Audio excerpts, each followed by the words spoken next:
l'été 1942, la Seconde Guerre mondiale faisait rage depuis près de 3 ans et ne montrait aucun signe de répit. Le conflit qui a commencé en 1939 lorsque l'Allemagne nazie a envahi la Pologne s'était maintenant étendu bien au-delà des frontières de l'Europe. Et alors que les puissances de l'Axe cherchaient à étendre leurs vastes empires, les champs de bataille de la guerre s'étendèrent de l'Afrique à l'Asie. Avec l'Allemagne, l'Italie et le Japon maintenant unis contre les Alliés, des combats avaient éclaté dans tous les coins du globe et la lutte se poursuivait à travers les continents déchirés par la guerre, tandis qu'en mer, des batailles navales étaient menées pour le contrôle des voies d'approvisionnement.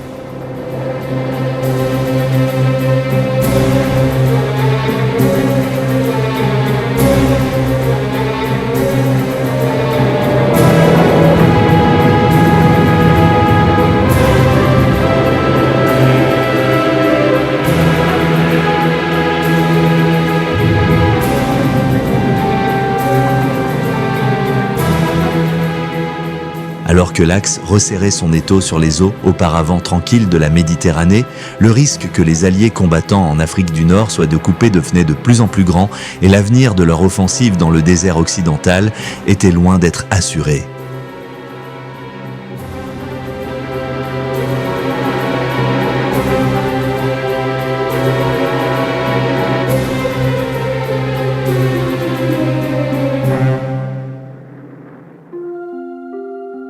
Les troupes italiennes et allemandes représentaient désormais une menace très réelle pour les intérêts britanniques en Afrique, car elles s'enfonçaient profondément dans le paysage désertique de l'Égypte, atteignant El Alamein, juste à l'extérieur du Caire. En un laps de temps très court, il ne restait plus grand-chose entre les puissances de l'Axe et le canal de Suez, qui était la voie vers les champs pétrolifères du Moyen-Orient. Si les Alliés voulaient avoir une réelle chance de victoire dans la Seconde Guerre mondiale, les batailles à venir pour sécuriser l'Afrique du Nord seraient absolument cruciales.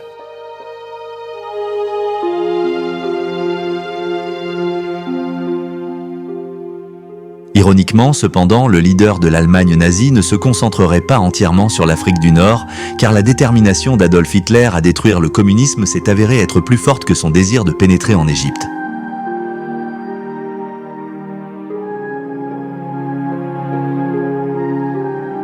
Sur le front de l'Est, alors que les chars allemands avançaient de plus en plus en Russie, en juillet 1942, la bataille de Stalingrad était bien engagée. Face à un conflit acharné, Joseph Staline, le leader russe, a appelé à une grande guerre patriotique contre l'ennemi. Et avec toute la puissance de l'armée rouge soviétique à affronter, les troupes du Troisième Reich d'Hitler étaient destinées à être occupées pendant un certain temps.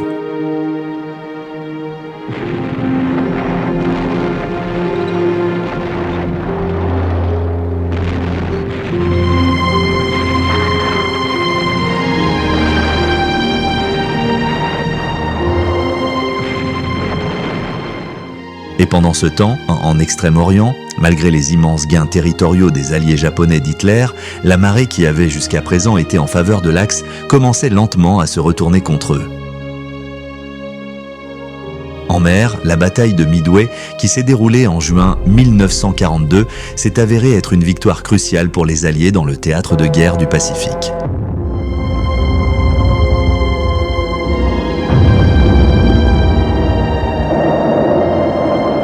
Les Américains avaient causé des dommages irréparables à la flotte du Japon, stimulant les soldats américains qui étaient maintenant prêts pour leur première offensive dans les îles Salomon.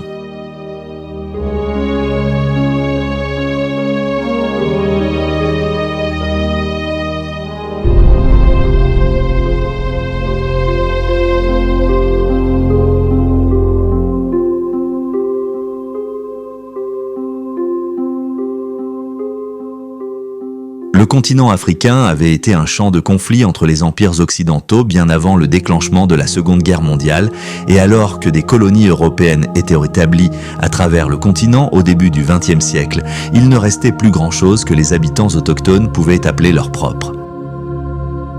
Les derniers États indépendants étaient la petite République du Libéria à l'ouest et l'ancien royaume d'Éthiopie à l'est. Mais dans les années 30, lorsque le climat en Europe est devenu de plus en plus instable et que de nouveaux dirigeants assoiffés de pouvoir ont émergé, l'autonomie de ces pays serait également menacée.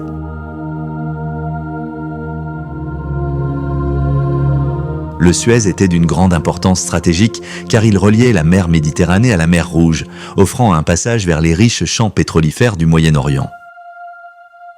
Il fournissait également le lien océanique le plus court entre la Méditerranée et l'océan Indien et avait été à l'origine important pour aider les puissances européennes à gouverner leurs colonies. Malte était particulièrement importante pour la campagne d'Afrique du Nord car elle fournissait la seule base alliée entre Gibraltar et l'Égypte et était la dernière menace pour les lignes d'approvisionnement de Rommel depuis l'Europe. Le Premier ministre britannique, Winston Churchill, considérait l'île comme un porte-avions insubmersible, mais alors que les troupes de Rommel progressaient en Libye, repoussant la Western Desert Force et se dirigeant vers l'est en direction de l'Égypte, l'emprise de l'axe sur la Méditerranée se resserrait et en 1942, presque aucun navire ne pourrait atteindre Malte.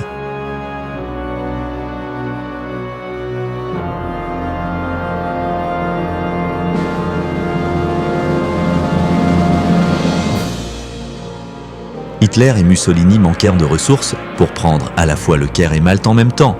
Ils ont donc décidé de battre et d'affamer l'île jusqu'à la soumission. Elle deviendrait l'une des zones les plus intensément bombardées de la guerre, avec environ 250 raids par mois au cours des 6 premiers mois de 1942.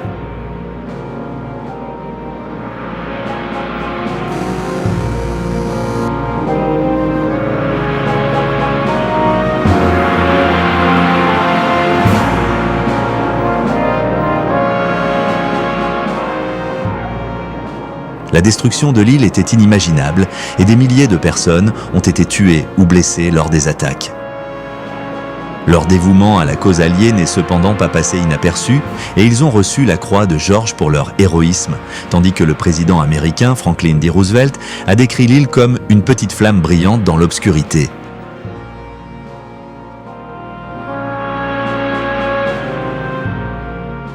Mais alors que les approvisionnements diminuaient, et que les forces navales alliées avaient eu du mal à atteindre Malte, les commandants alliés ont réalisé qu'il ne serait qu'une question de temps avant que l'île ne se rende. Rommel, entre-temps, approchait de l'Égypte et après des semaines de bataille épuisantes, le 20 juin 1942,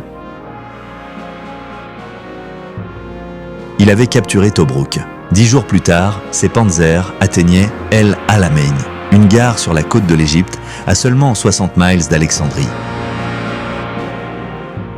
Alors que la position alliée se détériorait de manière dramatique, Churchill refusait d'être battu par Adolf Hitler et était déterminé à ce que la bataille pour écraser l'Axe se poursuive. The day will come.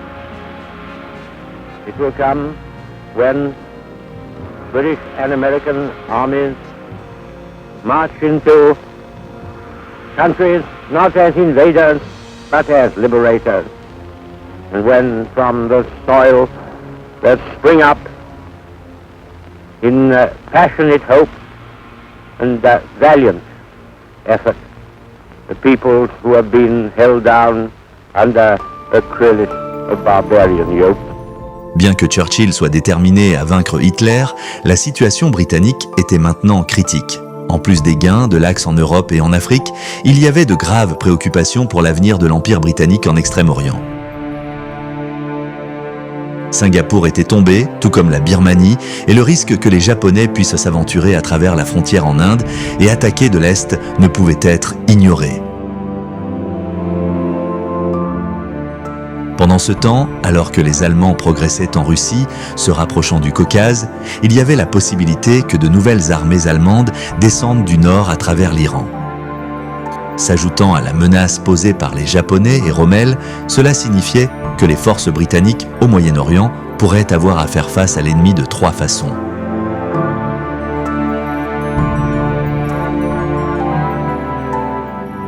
À la fin de juin 1942, en Égypte, la panique commençait déjà à s'installer et au Caire, les Britanniques ont commencé à brûler des documents confidentiels en prévision de l'arrivée des troupes de Rommel à tout moment. Pendant ce temps, toutes les mesures ont été prises pour retarder l'ennemi en inondant les zones autour du Nil et en construisant des positions défensives à l'ouest d'Alexandrie. Wavell, qui avait à l'origine dirigé le commandement du Moyen-Orient, avait été remplacé à ce moment-là par Claude Auchinleck, qui avait précédemment commandé l'armée indienne. Auchinleck n'avait cependant pas connu beaucoup de succès depuis sa nomination un an plus tôt et était critiqué pour son manque d'expérience et de compréhension des troupes britanniques ou du Dominion.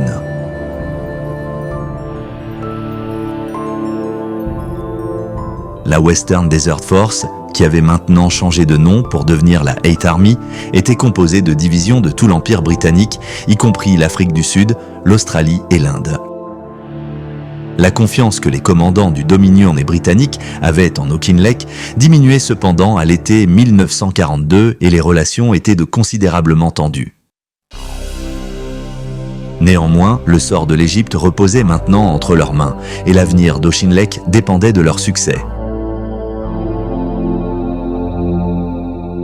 La force aérienne alliée du désert jouerait également un rôle de premier plan dans la défense de l'Égypte et lorsque Rommel a commencé l'attaque sur El Alamein le 1er juillet 1942, il causerait des dommages considérables aux unités avançant.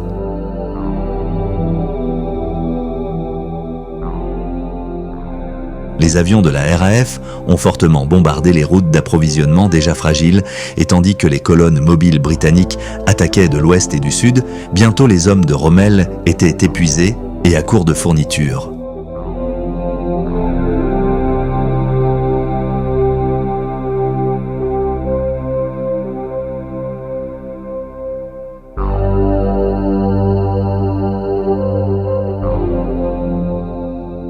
Le 4 juillet, le commandant a pris la décision de passer à la défensive et l'avance allemande a été arrêtée.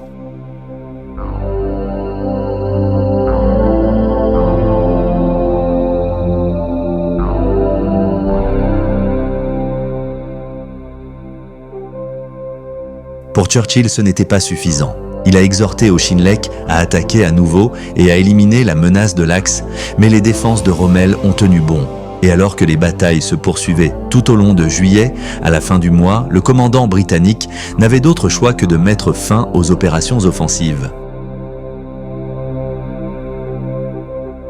L'échec a confronté Churchill à un moment particulièrement difficile car il était sur le point d'informer le dirigeant soviétique Joseph Staline qu'une invasion anglo-américaine de l'Europe ne serait pas possible tant que la campagne africaine n'aurait pas été conclue. Staline combattait l'Allemagne nazie depuis juin 1941 et alors que les Russes luttaient désespérément pour arrêter l'avance des troupes d'Hitler, le dirigeant soviétique mettait la pression sur Churchill pour ouvrir un second front depuis un certain temps.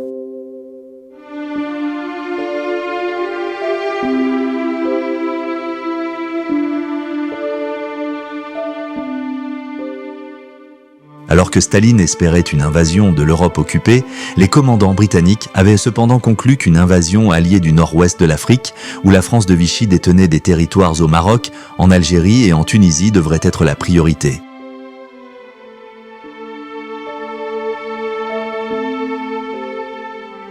Cela améliorerait le contrôle naval de la mer Méditerranée et aiderait à préparer le terrain pour une invasion de l'Europe du Sud d'ici 1943.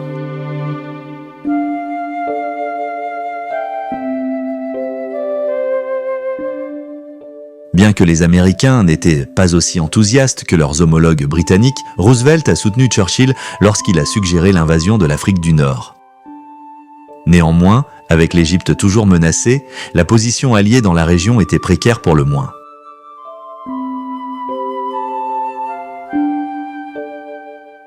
Craignant que Staline ne soit mécontent des arrangements alternatifs, Churchill a décidé de faire escale au Caire sur le chemin de Moscou, début août 1942, déterminé à apporter des changements au commandement du Moyen-Orient.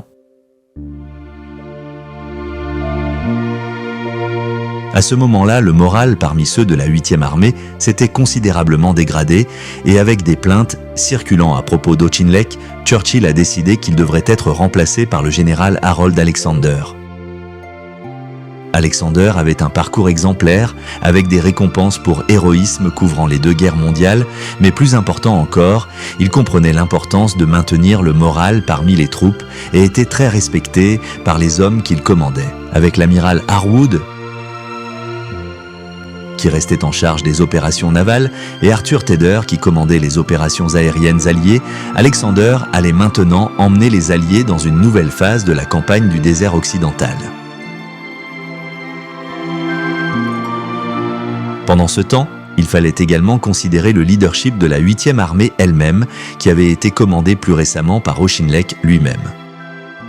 Churchill tenait à ce que l'un des commandants de corps de la 8e armée, le lieutenant-général William Gott, assume ce rôle, mais lorsque l'avion dans lequel Gott se rendait au Caire a été abattu par un as de la chasse allemande, Churchill a été contraint de repenser.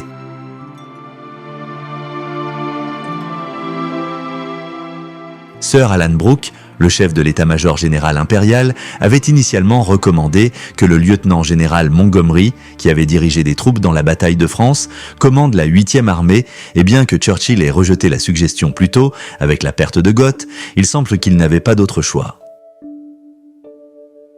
Le 7 août, Montgomery a pris son nouveau rôle de chef de la 8e armée et son dévouement envers ses troupes et sa popularité parmi ses hommes aideraient à transformer non seulement l'armée mais aussi les fortunes des Alliés en Afrique.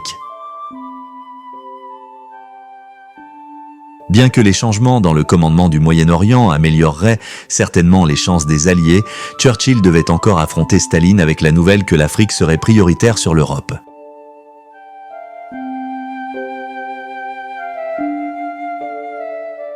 Il est arrivé à Moscou le 12 août pour discuter de la situation avec le dirigeant soviétique, mais bien que Staline ait initialement plaidé pour une attaque sur la France, le Premier ministre britannique a réussi à le raisonner. Il a expliqué qu'en prenant l'Afrique du Nord, il pourrait menacer le ventre de l'Europe d'Hitler en frappant l'Allemagne à travers l'Italie, et il a assuré aux dirigeants soviétiques qu'entre-temps, les forces américaines et du Commonwealth seraient rassemblées en Grande-Bretagne prêtes pour l'invasion éventuelle de la France à travers la Manche.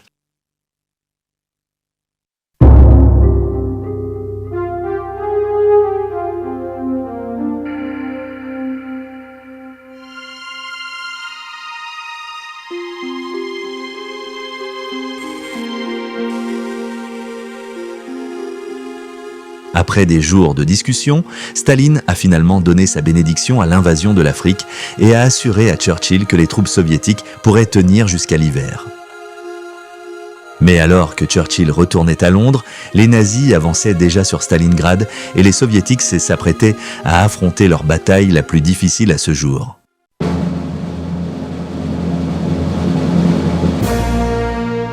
Lorsqu'Adolf Hitler avait ordonné l'invasion de l'Union soviétique en 1941, il avait un certain nombre d'objectifs stratégiques qui comprenaient la prise de Leningrad au nord-ouest du pays, Moscou, la capitale de l'Union soviétique au centre, et Stalingrad au sud. Mais jusqu'à présent, la conquête de la Russie s'avérait plus difficile que le dirigeant nazi ne l'avait prévu.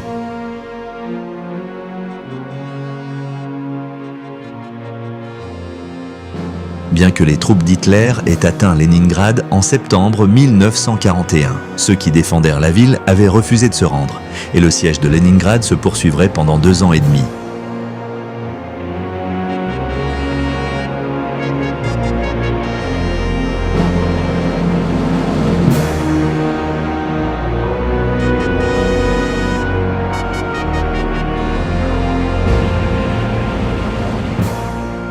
La bataille de Moscou, entre-temps, s'était terminée en janvier 1942 et avait été une victoire soviétique décisive, bien qu'au cours du processus, plus d'1 million de soldats et de civils soviétiques aient été faits prisonniers ou tués.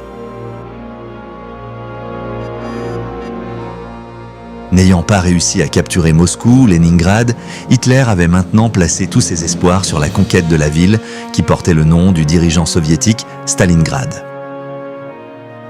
Stalingrad fournissait des routes de transport vitales entre la mer Caspienne et le nord de la Russie, et la prise de la ville couperait efficacement le transport des fournitures vers le nord. On espérait également que la capture de Stalingrad sécuriserait le flanc droit des armées allemandes alors qu'elles avançaient dans le Caucase, une région riche en pétrole et en minéraux et vitale pour la guerre d'Hitler contre les Alliés. Mais peut-être l'une des plus grandes raisons pour lesquelles Hitler avait attaqué Stalingrad était son importance pour le dirigeant soviétique. Staline avait joué un rôle dans la défense de la ville contre l'armée blanche en 1919, lorsque l'armée rouge se battait pour la survie du bolchevisme. Et lorsqu'il était arrivé au pouvoir en tant que dirigeant de la nation communiste dans les années 1920, il avait décidé de changer le nom de la ville, qui était à l'origine Tsaritsyn en Stalingrad pour célébrer son rôle dans la révolution russe. Ce symbolisme n'a pas échappé à Adolf Hitler, mais alors que le dictateur nazi était motivé par son désir de détruire le communisme, son état-major général voulait attaquer dans la direction de Moscou à nouveau, dans l'espoir qu'il pourrait écraser le reste des forces militaires soviétiques. Il y avait peu d'espoir de dissuader Hitler une fois que sa décision était prise. Cependant, et l'attaque sur Stalingrad et le Caucase, nom de code Opération Bleue, a pris le pas sur tous les autres plans militaires et devait commencer à la fin de mai 1942.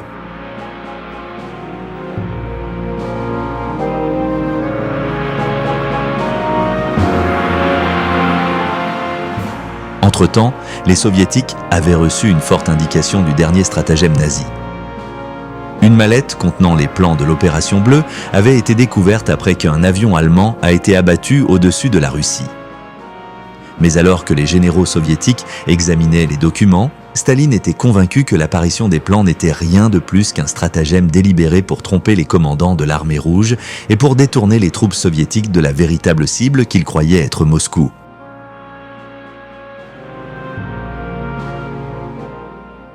Pour l'instant, la protection de la capitale restait la priorité de Staline. Mais alors que les troupes nazies se préparaient pour l'avance, les véritables motivations de Hitler seraient bientôt claires. Un mois plus tard que prévu, le 28 juin 1942, l'Opération Bleue avait finalement commencé et les troupes du groupe d'armées sud avançaient à travers les plaines désolées de Russie vers leur objectif.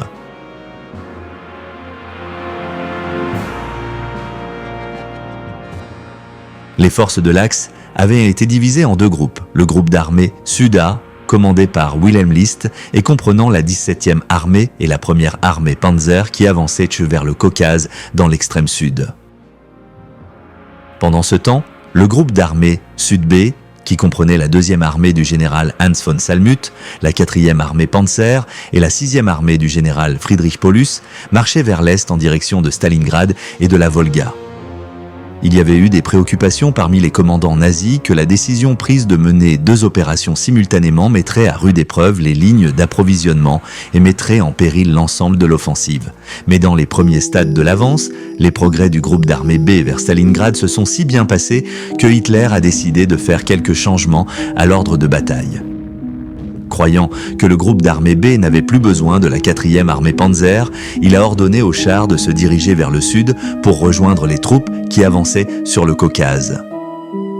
Le changement de stratégie a entraîné un énorme embouteillage alors que les Panzers croisaient la route de la 6e armée motorisée et l'avance de Paulus a été retardée.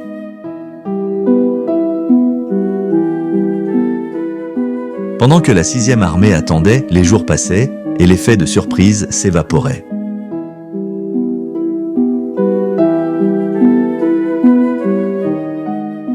Avec l'accumulation de la circulation vers le sud, les soviétiques ont maintenant réalisé que la cible de la prochaine attaque de l'Axe était Stalingrad et non Moscou, et toutes les troupes disponibles ont commencé à se précipiter vers la ville pour préparer sa défense.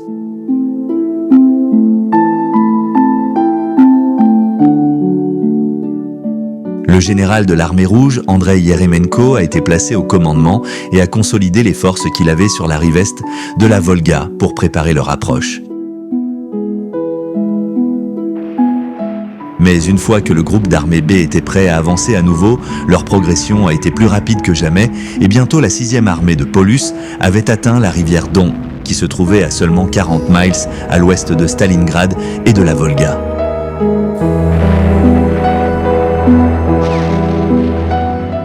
Des combats acharnés ont éclaté alors que les soldats soviétiques de la région faisaient tout ce qu'ils pouvaient pour contrôler l'avance de l'Axe, mais tous leurs efforts se sont avérés vains. Le 21 juillet, plus d'une centaine de bateaux d'assaut ont commencé à traverser le Don, et en quelques heures, une tête de pont avait été établie sur sa rive est. Les soviétiques ont mis autant d'hommes qu'ils le pouvaient dans la marge de 40 miles qui séparait le Don de la Volga, mais bientôt les défenses russes s'effondraient, et il semblait que peu de choses se dressaient sur la voie de l'avance de l'Axe dans Stalingrad elle-même.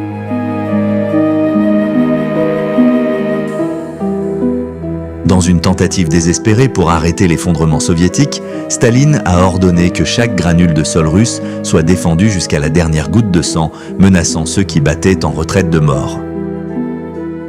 Pendant ce temps, toute personne assez forte pour tenir un fusil a été envoyée pour défendre la ville, et les civils ont été ordonnés de creuser des tranchées et des fortifications autour de ses périphéries.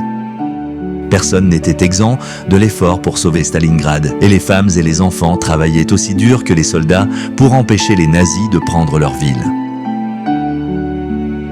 Cependant, à la fin du mois d'août, la bataille allait devenir plus difficile que jamais, alors que l'armée de l'air allemande, la Luftwaffe, commençait son attaque depuis les cieux.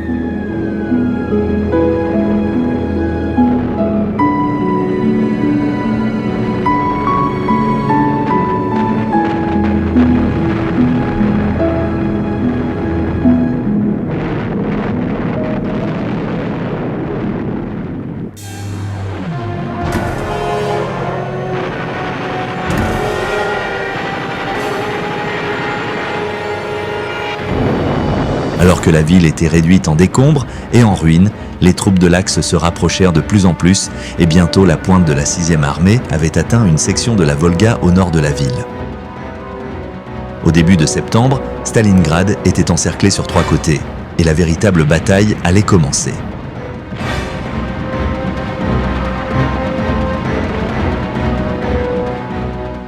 Deux mois après le début de l'offensive, les limites de la ville ont finalement été pénétrées par les troupes de Paulus et les forces de l'Axe ont pénétré dans la ville en une douzaine de points.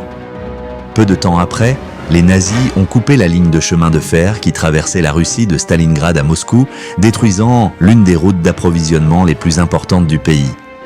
Les troupes et les fournitures ne pouvaient de maintenant atteindre Stalingrad qu'à travers la Volga, derrière la ville.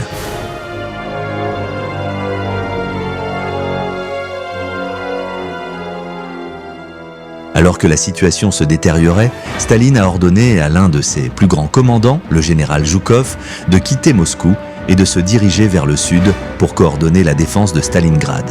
Pendant ce temps, le général Vassili Tchouikov, qui avait repoussé l'attaque nazie alors qu'ils avançaient à travers le Don, a été placé à la tête de la 62e armée russe, qui était maintenant responsable de la tenue de Stalingrad. Avant longtemps, la situation de Tchouikov deviendrait désespérée cependant, car la 62e armée était enfermée dans la ville dans l'étau des Allemands. À la mi-septembre, les troupes de l'Axe avaient pris le point le plus élevé de la ville, un ancien cimetière tartare, connu sous le nom de Mamaï Tumulus, leur donnant un énorme avantage sur les soviétiques. De là, ils pouvaient attaquer des cibles stratégiques autour de la ville et il ne faisait aucun doute que celui qui contrôlait les hauteurs commandait la bataille. La 13e division de fusiliers de la garde soviétique est arrivée à travers la Volga pour renforcer la 62e armée et a été ordonnée de charger le point fort par Tchouikov. Peu d'entre eux survivraient à l'épreuve et des milliers de soldats soviétiques mourraient dans la bataille pour le sommet. Mais bientôt, il était une fois de plus sous le contrôle russe et les combats descendaient maintenant dans les rues de Stalingrad.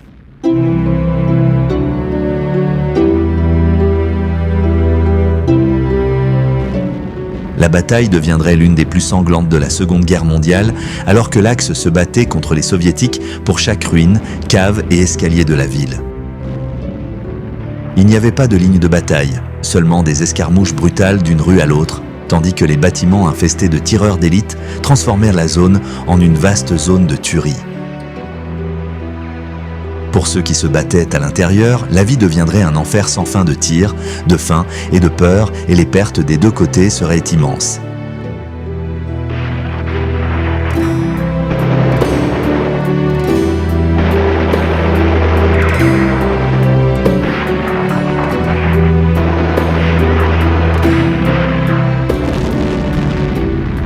Alors que la guerre de Staline contre l'Axe se poursuivait, il était clair qu'un second front pour soulager la pression sur les troupes soviétiques ne pouvait pas venir un instant trop tôt.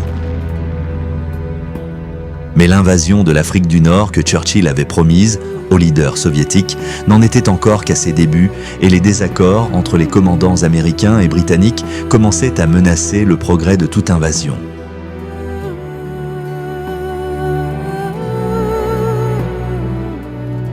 Les préoccupations à ce stade tournaient autour de l'endroit où les débarquements sur le territoire africain français devraient avoir lieu. Churchill voulait débarquer des troupes aussi près que possible de la base du Afrika Korps de Rommel et préconisait un débarquement à la frontière orientale de l'Algérie, près de la Tunisie, mais le chef d'état-major de l'armée américaine, George C. Marshall, voulait limiter les débarquements à l'Algérie occidentale et semblait planifier une attaque à une échelle beaucoup plus petite que ce que Churchill avait envisagé. Déconcerté, le Premier ministre britannique a rappelé au président Roosevelt que les Alliés avaient promis à Staline une diversion sérieuse pour détourner les efforts allemands de l'Union soviétique. Et toujours le diplomate, Roosevelt a veillé à ce qu'un compromis soit trouvé qui plairait à la fois aux commandants américains et britanniques.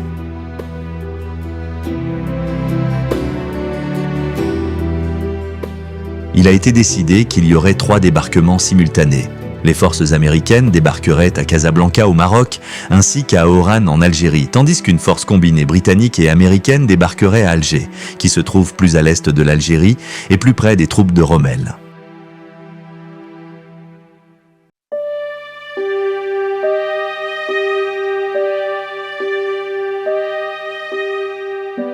L'invasion elle-même prendrait cependant du temps à préparer, et alors que les soldats et les marines américains étaient mobilisés pour l'attaque et commençaient à arriver en Grande-Bretagne, prêts pour leur première offensive européenne, il semblait peu probable que les forces américaines soient prêtes pour l'invasion avant l'automne tardif.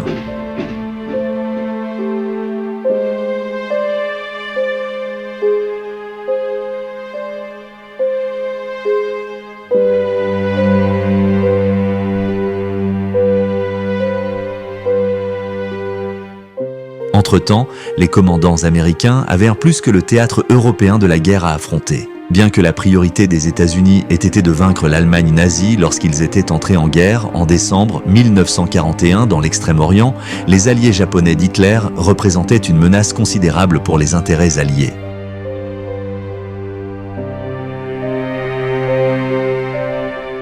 Au cours des 6 premiers mois de la guerre du Pacifique, les Japonais avaient conquis des centaines de milliers de miles de territoire, s'étendant de la Birmanie en Asie de l'Est aux îles du Pacifique Sud. Mais en mai 1942, les forces américaines avaient commencé à faire des progrès pour contrôler l'avance japonaise. Lors de la bataille de la mer de Corail, ils avaient réussi à empêcher les Japonais de prendre davantage de territoire en Nouvelle-Guinée. Et le mois suivant, une grande bataille navale avait été menée autour de l'île de Midway dans le Pacifique Nord, qui avait infligé de lourdes pertes à la flotte japonaise.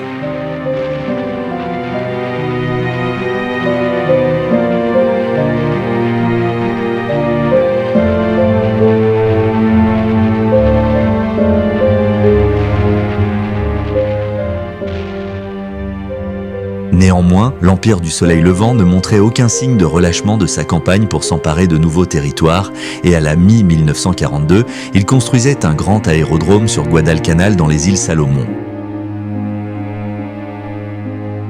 De là, il pourrait lancer des attaques sur les bases américaines à Fidji, en Nouvelle-Calédonie et à Samoa et menacer les lignes d'approvisionnement et de communication alliées vers l'Australie qui se trouvent au sud des îles Salomon. Alors que les préoccupations alliées grandissaient, l'amiral Ernest King, commandant en chef de la flotte des États-Unis, a proposé une invasion de l'île de Guadalcanal et d'autres points stratégiques autour des Salomon, et les chefs d'état-major combinés ont rapidement accepté de lancer leur première offensive américaine dans le Pacifique. Après avoir passé 6 mois sur la défensive, la contre-attaque alliée était bientôt en cours et à la fin de juillet 1942, les premières divisions de Marines avaient quitté leur zone d'entraînement en Nouvelle-Zélande prêtes pour la bataille. Ils se sont déplacés vers le nord dans le plus grand secret et alors qu'un front froid balayait le Pacifique, ils ont pu utiliser le temps comme couverture.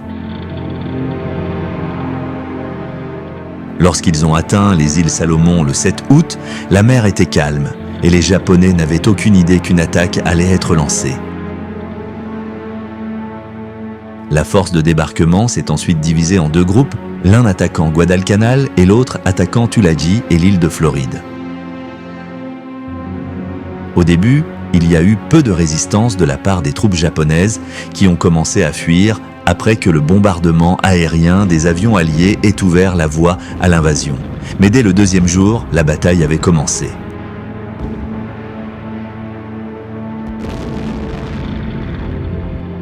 Alors que les troupes ripostaient au sol, il y avait de lourdes attaques aériennes de la part des avions japonais basés à Bougainville et sur d'autres îles voisines. Mais malgré le bombardement, les forces américaines avaient atteint l'aérodrome japonais le deuxième jour de l'offensive. Ils ont rebaptisé la base aérienne Henderson Field en l'honneur d'un marin qui avait été tué lors de la bataille de Midway, et de là, les Américains pourraient lancer leurs propres attaques sur l'ennemi.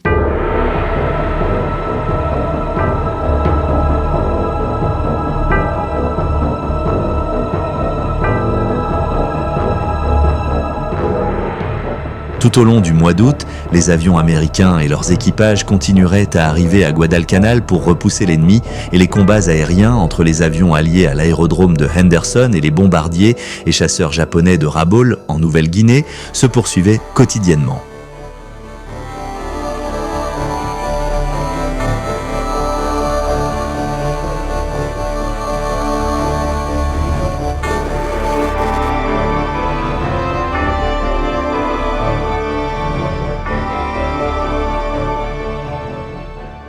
Alors que le commandant japonais défendant l'île ordonnait à ses troupes de dérouter et d'annihiler l'ennemi, les batailles à travers les jungles denses et infestées de maladies de Guadalcanal seraient parmi les pires que les GIs américains rencontreraient pendant la Seconde Guerre mondiale. Entre-temps, à 800 miles à l'ouest, un conflit tout aussi difficile était en cours, coordonné par le commandant suprême allié de la zone du Pacifique Sud-Ouest, le général Douglas MacArthur. Il avait été décidé que l'invasion de Guadalcanal serait menée en même temps qu'une offensive alliée en Nouvelle-Guinée où les Japonais menaçaient de s'emparer à nouveau du territoire. Des leçons avaient été tirées de la bataille de la mer de Corail, et plutôt que de lancer une invasion amphibie, cette fois les Japonais ont décidé de monter une attaque terrestre à travers les imposantes montagnes Owen Stanley à la fin de juillet. Leur cible était une ville stratégique sur la côte sud de la Nouvelle-Guinée, du nom de Port Moresby, et de là, ils pourraient lancer d'autres attaques sur le nord-est de l'Australie.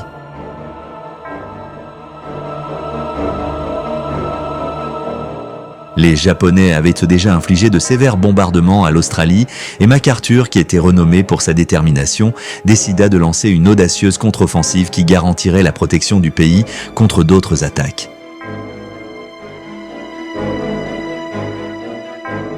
Si les Japonais osèrent de s'aventurer à travers les montagnes Owen Stanley, les Alliés le feraient aussi, et MacArthur ordonna aux troupes aguerries de la 7e division australienne, qui étaient revenues de la lutte contre les troupes de Rommel en Afrique plus tôt dans l'année, de s'aventurer profondément dans la jungle pour repousser les envahisseurs japonais.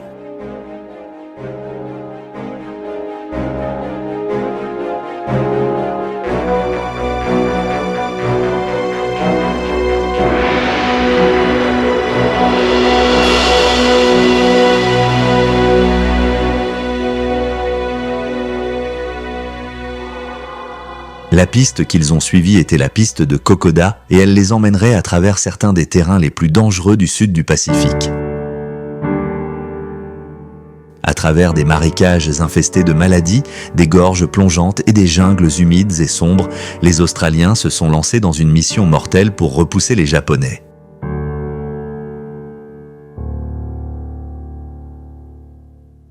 Il y avait peu de possibilités de repos, tandis qu'ils restaient constamment en alerte pour l'ennemi, jour et nuit.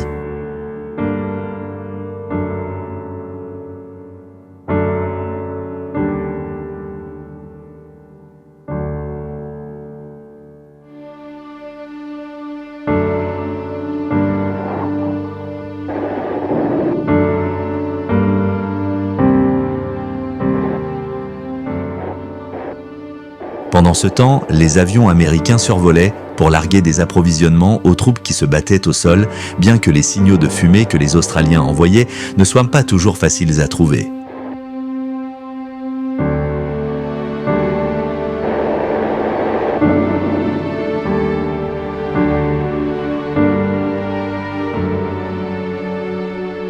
Heureusement, les peuples autochtones de Nouvelle-Guinée ont joué un rôle vital dans la campagne de la piste de Kokoda en s'occupant des approvisionnements pour les troupes lorsqu'ils étaient largués dans les villages locaux et en prenant soin des soldats lorsqu'ils étaient blessés.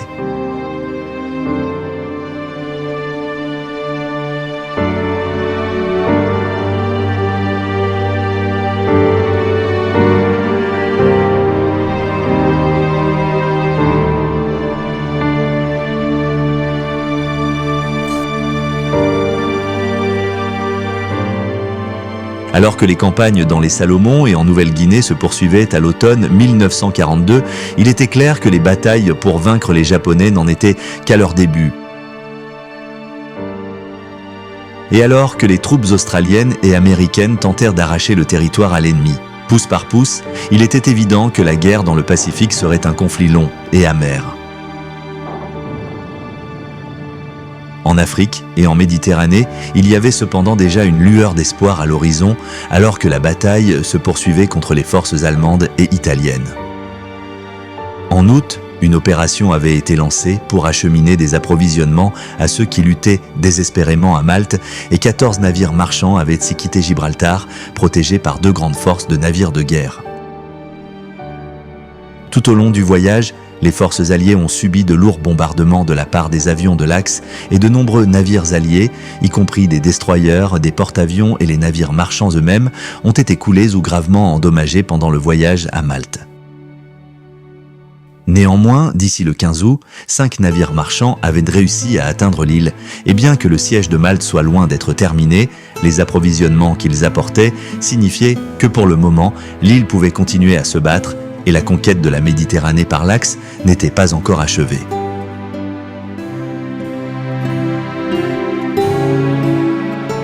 Pendant ce temps, en Afrique, le moral des troupes alliées protégeant l'Égypte avait été considérablement renforcé par la présence du général Montgomery. Après avoir pris le commandement de la 8e armée le 13 août, il est devenu un tourbillon d'activité, apparaissant régulièrement devant les troupes et annonçant à ses officiers « Si nous sommes attaqués, alors il n'y aura pas de retraite. Si nous ne pouvons pas rester ici vivants, alors nous resterons ici morts. » À la fin du mois d'août, Rommel a fait une dernière et désespérée tentative pour atteindre le Nil, mais prouvant qu'il était un homme de parole, Montgomery a arrêté l'avance nazie en 2 jours de combat dans la bataille d'Alam el-Halfa. À partir de ce moment, l'objectif de Montgomery serait la préparation d'une contre-attaque qu'il était déterminé à mener à une victoire décisive contre les forces de Rommel.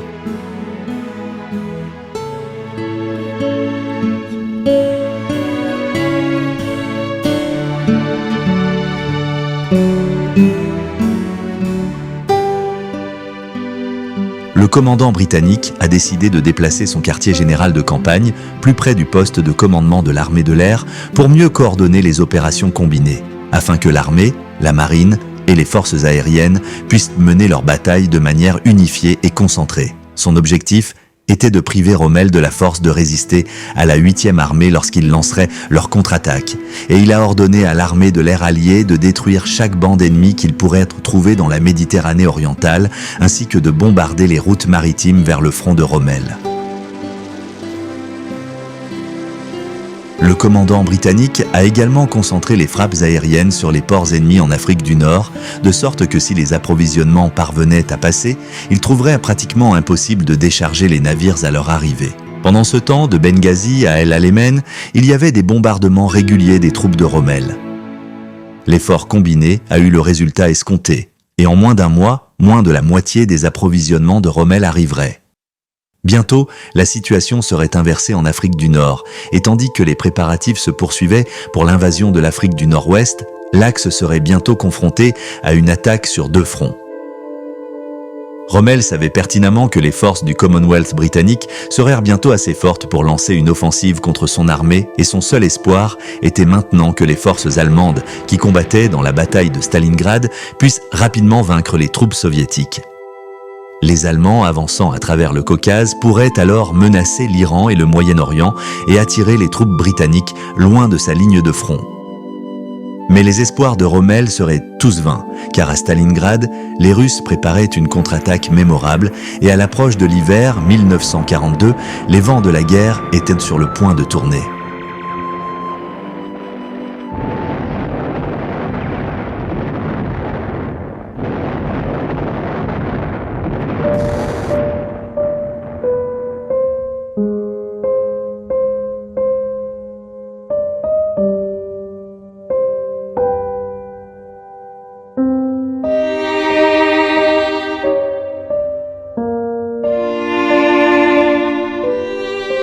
Thank you.